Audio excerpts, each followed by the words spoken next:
ვითხოვდით ბათელაცნობას იმ განკარგულებისა, რომელიც გამოიტანა საარჩევნო კომისიამ. ის დროზე საოლქოში გაუქმდა ერთი უბანი, მაგრამ ჩვენ გვქონდა ასე ვთქვათ დოკუმენტური მასალა სხვა უბნების გასაუქმებლად.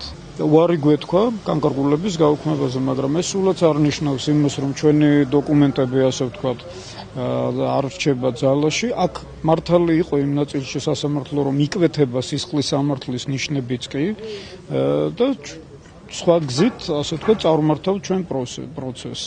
მივმართავთ იმ გზას, სამართლებრივ გზას, რომელიც სასამართლომ დაგვიტოვა, ასე ვთქვათ. ეს არის პროკურატურა, გამოძიება საქმისა და შემდეგ მისი საბოლოო გადაწყვეტა. სასამართლომ სრულად მოგვისმინა 40-42 წუთის განმავლობაში, როგორც მოწმე დავიკითხეთ, ჩემუბანთან დაკავშირებით, რომ სავსებით დამოკმაყოფილებლად მიიჩნია საოლქო კომისიის მიერ მიღებული გადაწყვეტილება, რომ თანხით, მე არ ვიცი ზუსტად რამდენი არის, როგორ არის, თანხით დაჯარიმდა კომისიის თავმჯდომარე. დაფიქსირდა ის დარღვევა, რომ მიმყოფებოდი საზღვაო პოლიციის სამსახურში, პოსტზე, მივიღოთ კანეს 5, მივეცი ხმა.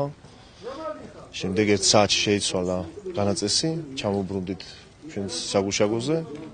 იქ უკვე იყო დავალება.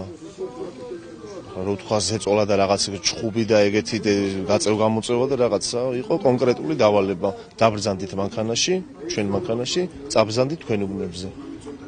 და უნდა მიგეცათ ხმა. უნდა მიგვეცა ხმა მეორე. ბიძგი იმისა, რომ დაგვერღვია საარჩევნო კოდექსი.